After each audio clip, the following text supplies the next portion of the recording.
Okay, any questions? I have the mic. Any questions? Bhante, where does Cetasika mental formations fall into this? We see the form, or the base is open, we see the form. How does this... Where do the mental factors fit in? Right. This sutta doesn't specifically mention the mental factors, but we could understand, of course, feeling is one mental factor. And then in what's called mental exploration, vitaka and vichara, applied thought and sustained thought, or thought and examination, those would be mental factors.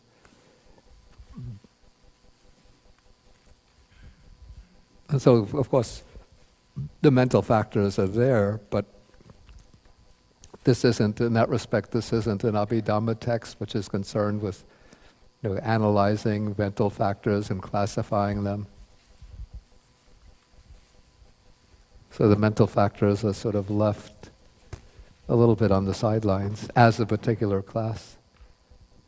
Does somebody else have? One other question before. And you talk, one of the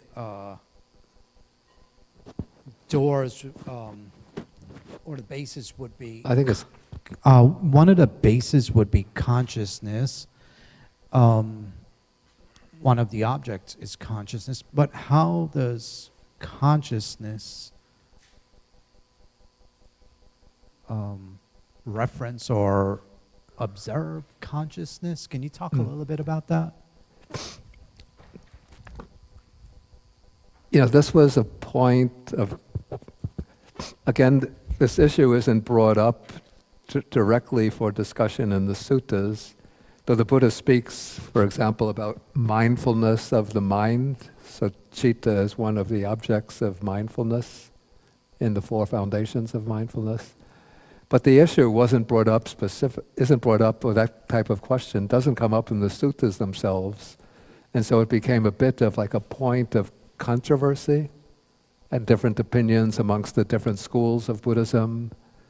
So according to, let's see, the Theravada Abhidhamma system, the commentaries, and probably most of the mainstream schools, even the Madhyamaka school, says that it's impossible for one state of consciousness to observe itself while it's occurring simultaneously. So what is taking place, and then they use the example, it's just as it's impossible for a finger to touch itself, or it's impossible for a knife to cut itself. So one state of consciousness cannot know itself as it's actually occurring. So when it seems that we're observing the mind, what is actually occurring at sort of the microscopic level is that there's a rapid succession of processes of consciousness. And so the state of consciousness which is doing the observation is a later state of consciousness, but still in close proximity to the earlier state of consciousness that was observing a particular a sense object or undergoing a particular emotion. And so, for example, in the Satipatthana Sutta, when it said, when the mind has lust, one knows the mind has lust. Okay, so the mind that's observing there is lust is not that state of mind that's doing the observing or that's exercising the mindfulness is not actually the state of mind with the lust, but it's following sort of in the shadow or trail of that, so that, they seem to be simultaneous, but there's actually a very brief temporal difference between the two. So this was sort of what I call the mainstream Buddhist position. But then there was another school, I think this was the school of Dignaga and Dharmakirti. It's called like the logical school. they came up with the idea, it's called Svadvedana, which means Sva is self, Vedana, experiencing, that every consciousness also experiences itself at the same time that it's having the experience of an object. And this is said to be the basis for, I think, this is supposed to be a general question and answer period rather than a, of course, if we want to have a panel discussion, Samudin in dialogue with Bihu Modi.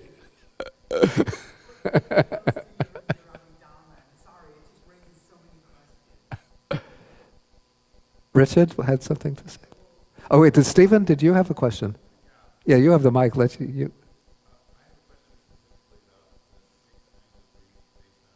I don't think the microphone is working. Maybe.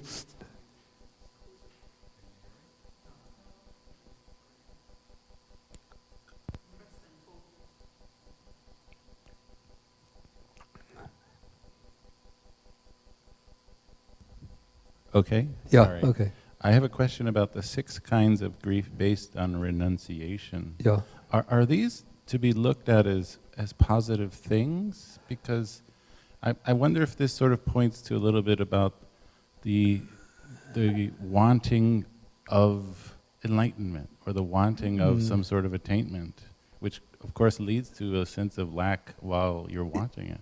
Yeah. Again, it's an interesting question for discussion. Technically, in the Abhidhamma, domanassa is said to be the basis always for unwholesome states of consciousness. And in this case, the domanassa arises from wanting something that one hasn't obtained or feeling disappointed for one's failure to obtain something. So in that sense, technically it would be have to be classified as unwholesome, but in a sense it's a push in the it's an unwholesome which is pushing in the wholesome direction. So it's a kind of beneficial thing, and I believe, if I remember what I read last night, and what we didn't get, we'll come to next week, is that it said that depending upon the 6 folds, here I have sorrow or displeasure based on renunciation, abandon the 6-fold sorrow based on the household life. So even though this sorrow or displeasure for failing to get what one obtains might be called unwholesome technically, but it's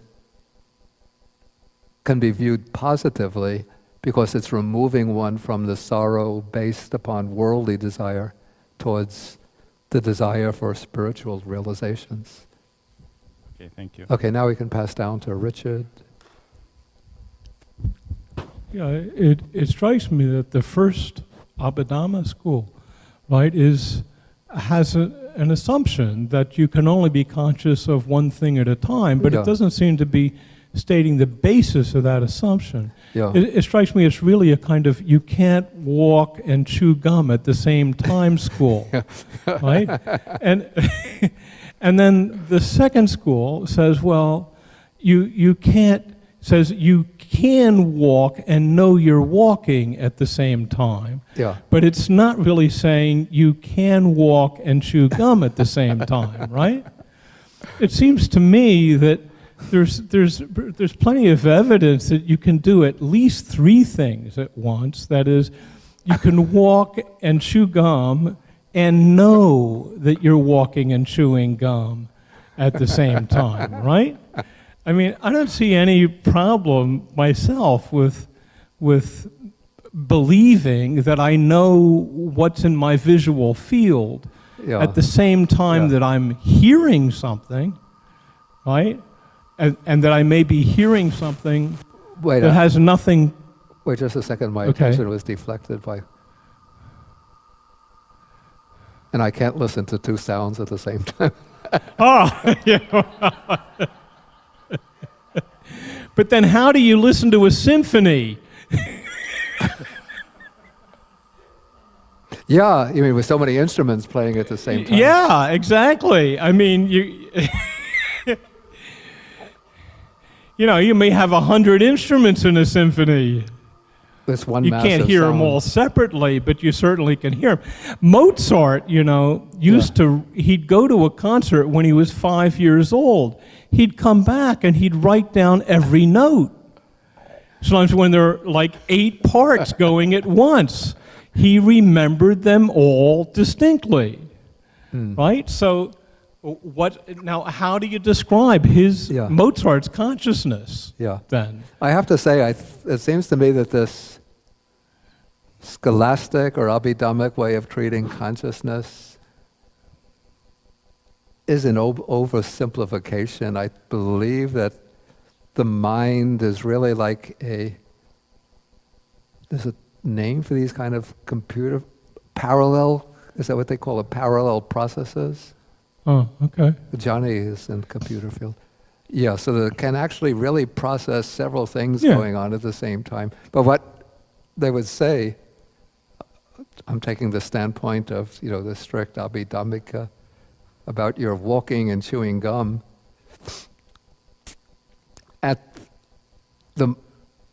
And both actions are formed by intention, by volition. So, because when you're chewing gum, each time you're making an intentional effort to chew down on the ball of gum.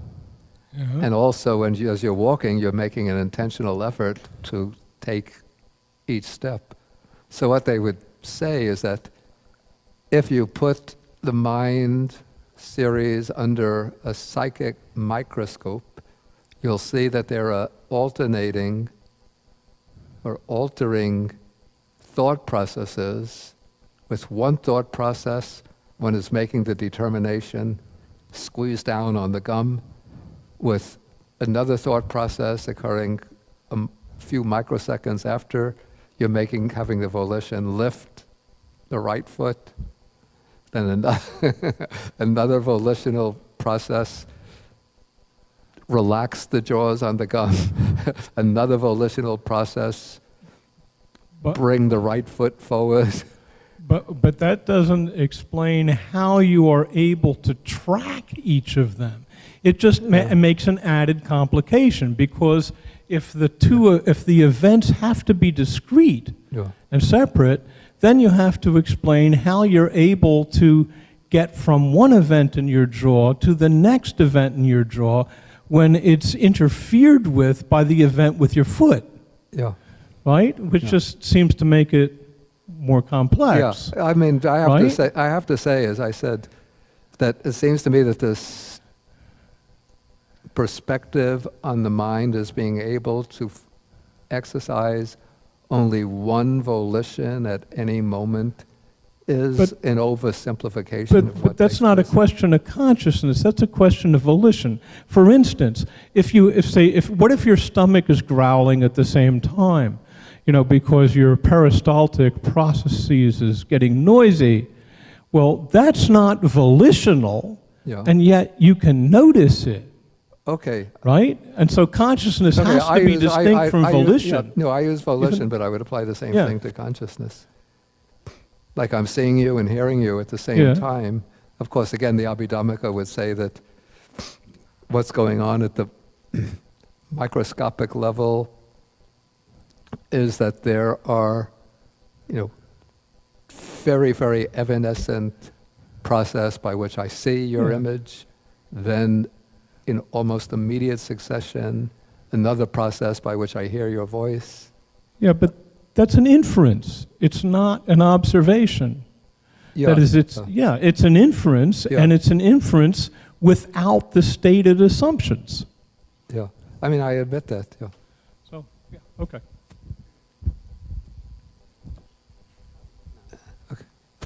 Yeah, Bowie had a question. Bhante, I have a question about paragraph 8. Just that sentence, when seeing a form with the eye, one explores a form productive of joy and so forth. But before I ask my question, I need to say something about the first several class of my English grammar class, our English grammar told us when she explains the difference between definite article and indefinite article, she said, if I say once upon a time there is a king, and then the second time you would say the king, THE. So I wonder, the first form is the same as the second form. Otherwise, we would say, when seeing a form with the eye, one explores the form, THE. So this is the second form, the pretty girl, or is the second form, does the second form refer to the person who is observing?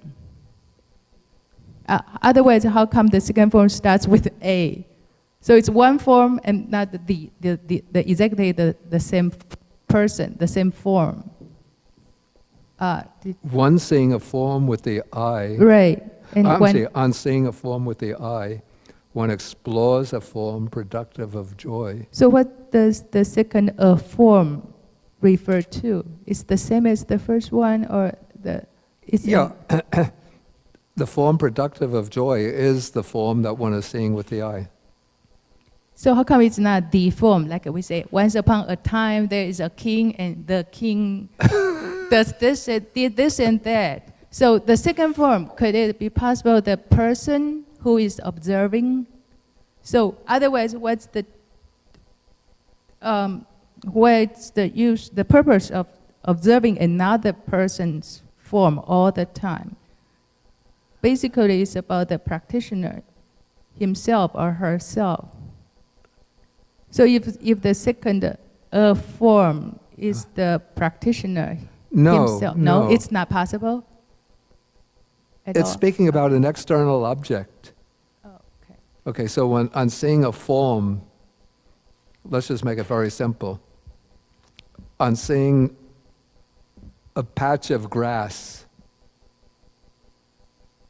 or the green of a patch of grass. Okay, on seeing a form with the eye, one explores a form productive of joy. So the form that's productive of joy is the patch of green grass that I'm seeing with the eye. It's not referring to anything else. So it cannot be the form, the physical form of the practitioner, which is generated by his mind. No. It's the form that's the object of the eye. Then how come it's not the form? Not the form. THE, the second form, why is not like Well, the Pali doesn't use pronouns. And yeah, it's just has rupang without any pronoun.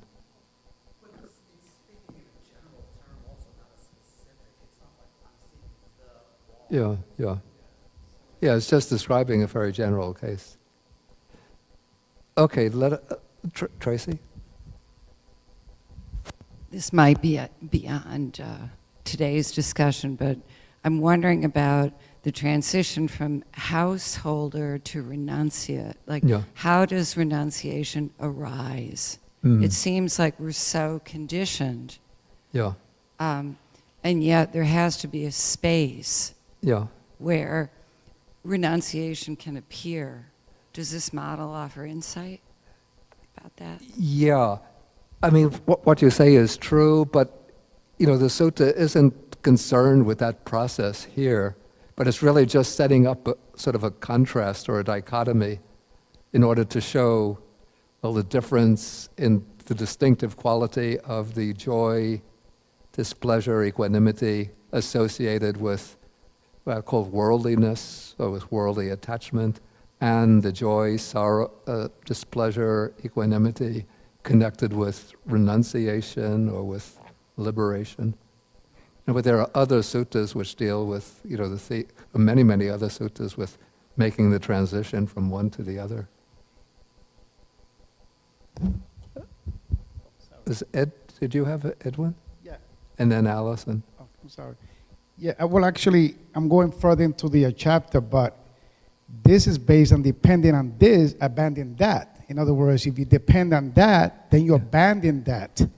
Isn't that what is getting to the final of chapter? You know, what, I mean, we haven't got there yet, but that's why there's the confusion. That we have to, by depending on this, you abandon that.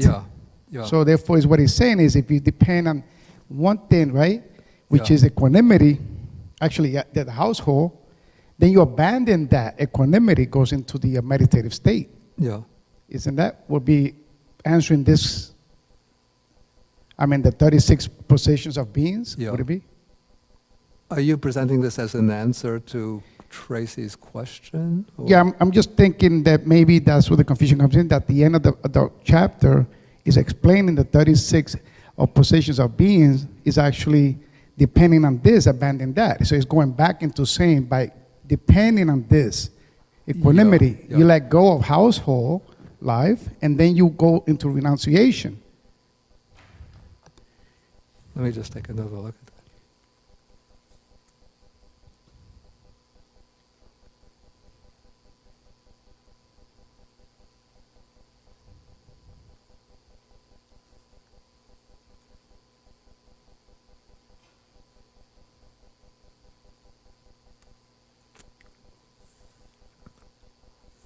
I mean, there is, in the next part of the sutta, a process of, how do I put this? A process of refinement, of moving from, or of making a transition from one to the other. Though the sutta itself doesn't explain the steps by which one makes that transition. I think, and she was asking about the steps or process by which one makes that transition. Okay.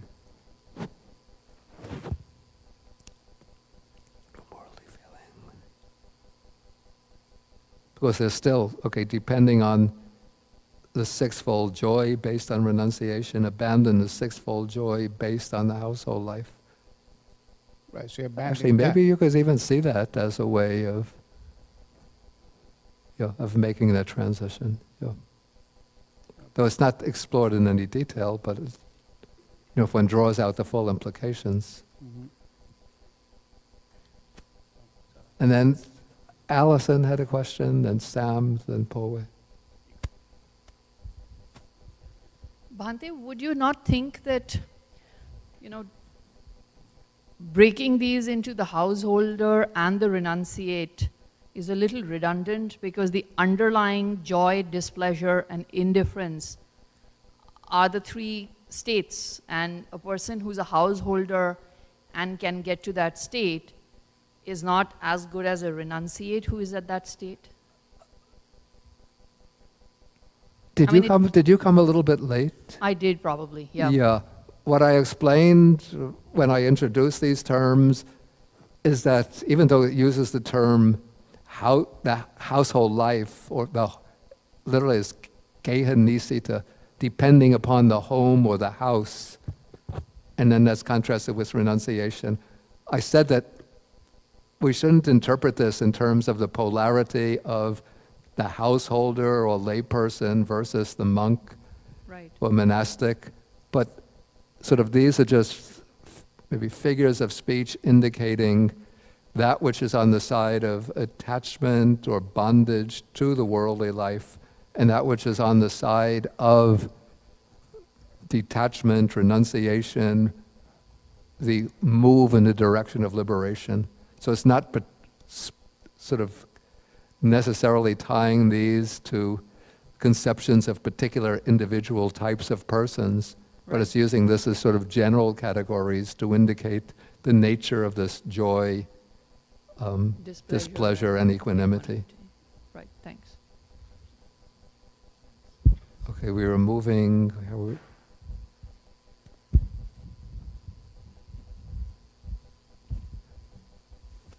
Hi, Bhante, I have a question regarding to the contact you're talking about. I'd like to have a clear definition.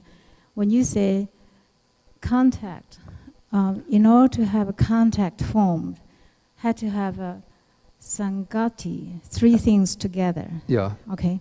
And you said object, sense door, and in verbally you said corresponding consciousness. Yeah. And in page 203, it says the example is use I, and you say I consciousness. Yeah. And so I have two questions regarding to this definition of a contact. One is, in each of these three, does one person have to be, what role is playing? Is it active role, active to look for the object, or is it not active to look for the object? Each of these three things. And corresponding consciousness, I want to know is only corresponding to the object and the sense. In other words, if the object is I consciousness, if it's only corresponding to the I consciousness, then what's the next step to create the feelings? So I'm thinking about, I want a definition. When you corresponding consciousness, are you talking about singular consciousness or a stream of consciousness after that three together? I hope I asked the question clearly. Okay, the first question was, when you're speaking about the arising of eye consciousness or eye contact, is this something which happens to one in a passive role, or in the case where one is actively seeking the particular object? That's the question? Yes, I'd like to know whether it's actively looking for an object. Yeah. And if it's yes, then... Wait, first, let me answer that question. The text doesn't specify. So we could take it probably that it's speaking about the case where this happens to the person in a relatively passive role, where some object impinges upon the sense faculty and initiates the process of cognition. But it can also apply to a case where one actively seeks something. But the most basic level is where one is the passive recipient of the experience. Okay, the second question now was? Can I follow the answer of your first question? Okay, then it's okay. The second question. You want to come up and sit? No. The second question is you've knocked out Sam, and now a dialogue. The second question is when you are explaining to us, it's coming together. The three things have to come together. You use these two words. You use corresponding consciousness. Yeah. Okay. In page 203, you use example. You say I and form and I consciousness. But here is a singular consciousness. Right? But in order, my mind, the way I process, in order for me to see an object and go to the sense door and to go to I consciousness, the next thing for me to create the feelings, I definitely have another consciousness is to like or dislike, and then creates the feeling. So I wonder the corresponding consciousness, is that a stream of consciousness or just a singular? Okay, I understand.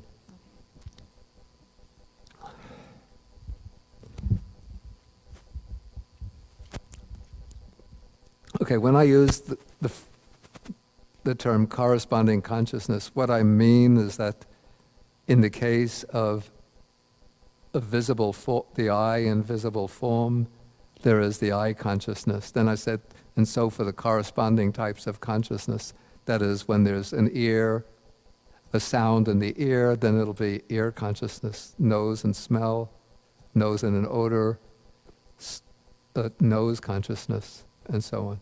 So what I mean is that the consciousness corresponds to the object and the sense door. Okay, then your point that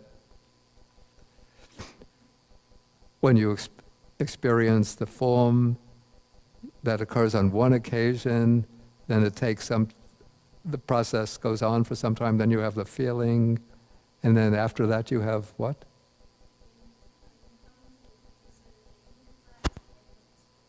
Okay, okay. Yeah. From the contact to next stage of feelings. Okay. It's not just only it's not just okay. simply the three together. Yeah. Okay. And then creates a feeling. I understood. Okay, now what I think we could say this even from the suttas, certainly from the Abhidhamma, one would say that on the occasion when the barest, simplest eye consciousness takes place, there is, along with the consciousness, there's the contact. Along with that contact, simultaneously, there's the feeling, there's a perception, there's some volition. So those are all occurring simultaneously. But it might be that because the sight of the object, the perception of the object is more prominent at the very beginning, so the feeling might be somewhat subdued and lying in the background, so that you're not distinctly aware of the feeling that you're experiencing when you're seeing the form. And then it seems that the feeling first appears maybe a little bit later as you're continuing to look at the form or reflecting on it. But what's happening is that there are a succession of processes of consciousness, and in later ones the feeling is becoming more prominent, and so now you become clearly aware of the feeling, but the feeling was present already from the start. It's just that the feeling sort of gains momentum. Wait, let me continue. Okay, then maybe based upon that feeling, then at a later occasion you explore or investigate the form that's the basis for that feeling. So the feeling comes later, but you mentioned it, the consciousness, all the things that happen simultaneously. Right. No, the feeling becomes prominent later, but the feeling is already present from the start, from the first moment of consciousness. So it looked like it's and the latent. Excuse me? It looked like latent, yeah. but it will show up later. Yeah, okay. And the feeling can actually change. Like at the initial moment of sensory awareness or sensory consciousness, the feeling could be neutral because you're not at that point distinctly aware of what you're seeing. But as you focus in and recognize it or dwell upon it, then maybe either a joyful feeling or a feeling of displeasure will arise and displace that neutral feeling. Thank you. Hi, a little bit related to her question. I'm just curious, when does the subjective experience of something happen? So, say again? When does the subjective experience of something happen? So, contact is the coming together, say, of, for instance, eye consciousness, the object, and what is the third thing? The sense faculty. The sense faculty, right. So, at the moment of contact, is there the subjective experience of, say, the color blue? Excuse me? At the moment of contact, yeah. Does the subjective experience of, say, the color blue arise? Okay. Yeah, at the moment of contact, okay, which is the moment of consciousness, there'll be the cognizing, the consciousness, say, in your case, of a blue objective field. Which is I'm a little bit confused, though, when you say the moment of consciousness.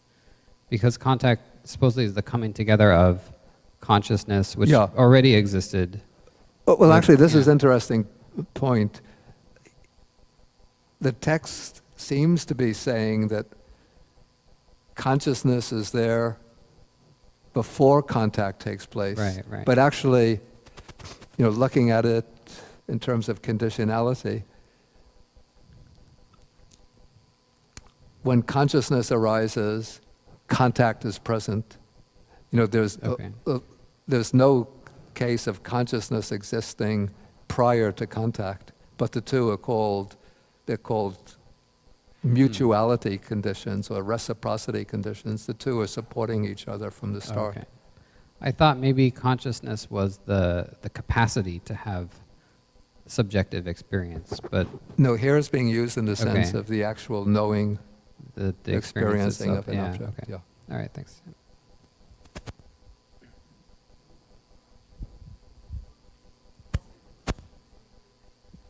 If you think you want to share it with the group, you can. Yeah, about the sequence. In imaginative experience, there are a lot of different possible sequences. You can have a feeling first and then attach an image to it. Yeah. Right? You could have a thought first and then attach a feeling or an image. You could have a a concept or a volition. That is, when you imaginatively you rearrange those sequences in all kinds of ways. Yeah, I mean that I know. Yeah. I mean, well, that's all. Yeah, I just used one particular example, but there are all sorts of interrelationships possible between them. Yeah. Okay. Okay, Sam, and then we'll have to call it quits unless somebody has a really urgent, irresistible question or comment. Before you were talking about the mind can only process one of the objects or from the doors or the bases at a time. But that was quite evident because when the alarm went off, you stopped listening to Richard. No, but I was hearing both at the same time initially. Yeah, but hearing and listening are two different things. Sort of, because of my concern, maybe there's a fire someplace. It seemed to be a fire alarm. So I was thinking maybe there's a fire taking place. So it's just that my concern sort of pushed my attention to Rich's remarks out. It's not that I wasn't capable of hearing the two simultaneously. Priority comes into the play somewhere along with the consciousness too, safety or whatever, self-preservation. Yeah, of course. But walking and chewing gum, even when we slow it down and we do walking meditation, if you pay attention to the foot as it's lifting, you can pay attention to the breath at the same time and so on and so forth. It has to be one. I don't see how it could possibly be. It's happening at milliseconds. So there's no way to process something cognitively or lucidly if we're processing it all at the same time, concurrently. This I'm not so sure. Sort of the orthodox position, as I said, is that one could only, again, it's easier to state this in terms of volition rather than knowing. So the traditional or orthodox position is that one volition at a time, and so when one is chewing down on the gum, one cannot be lifting the foot. When one is lifting the foot, one cannot be pressing down or relaxing the jaw to chew the gum. And I mean, what one notices if one is doing very intensive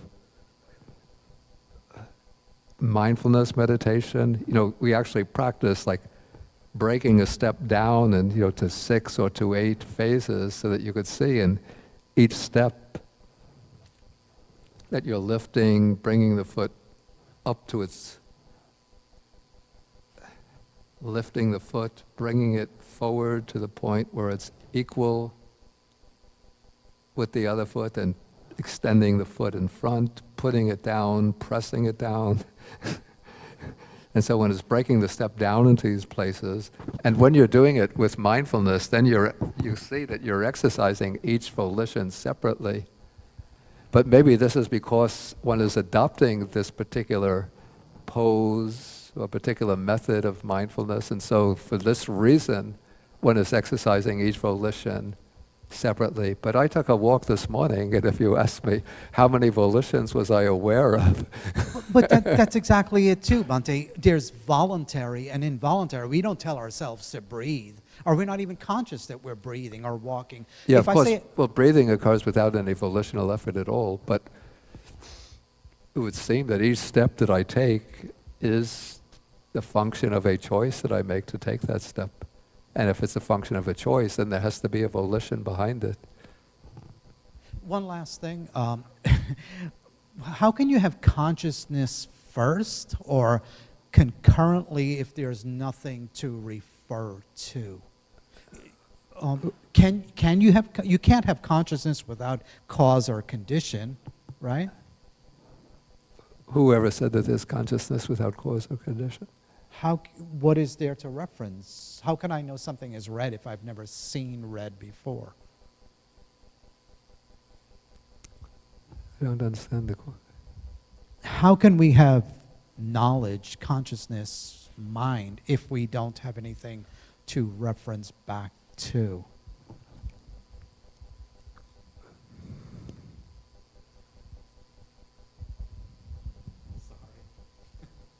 Yeah, I mean, I understand the question, but I don't quite understand the relevance. Let me take Richard's question, then we'll stop for the day. There are people who specialize in these things, like there are jazz musicians who play in 13/17 time. Who play in? 13/17 time, meaning 13 beats with the left hand, while the right hand is doing 17 beats, so that it keeps on, so that the relationship just keeps on changing. There are people you can watch drummers who are using their one with their right hand, one with the left hand, and then same with both feet. And I mean, this is many people's profession. And it's something that people train themselves in, and they can, there are lots of people who do all kinds of extraordinary things like that. Not only that, but there's a creature, I saw it in Sri Lanka, I don't know whether we have it in it, well, we have centipedes in this country with 1,000 legs. Yeah, right. In Sri Lanka there's one called the millipede, which has 1,000 legs. Yes. I don't know whether it's literal or just... No, it just means more than 100. Number. But it might have several hundred legs. The centipedes are more poisonous than the millipedes. Yeah, the millipedes are not poisonous at all. But if I teach that poor millipede to be mindful of walking... I think there's a Lewis Carroll poem like that, right? But the thing is, it seems to me that with things like that, it is obvious that consciousness can be layered. That is, you can have one thing going on in focal consciousness, while nevertheless you're in control of things that are in peripheral consciousness. And you can build up a series of layers. And there are people who spend their lives trying to build up more and more layers, right? I mean, it's I mean, there are lots of conductors who follow 8 tracks of a score. Simultaneously, they have to, because they've got all these different parts coming in, and they get them all. And if you take your example of the jazz musician, okay, he's improvising a solo, so he's never practiced that particular sequence of notes before. And of course, sometimes it'll come out, a little chaotic, but if he's a really skilled musician, the best of the jazz musicians, it'll come out, really exhilarating and beautiful and, astonishing. So how does he do it without having, practiced that particular sequence? He's not pausing to think it out. Let me play this note followed by that note, but just... No, it takes years of self-training. I mean, but it's a mathematical skill. You learn how to... You learn how to do that, and in the same way that a mathematician learns all kinds of sequences of numbers. The Fibonacci series, they can rattle it off to you. Well, while I was listening to you, I realized I just closed my book.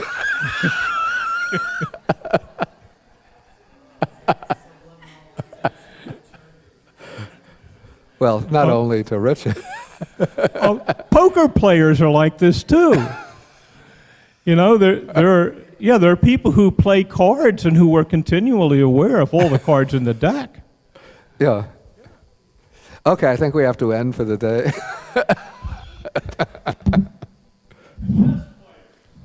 And what?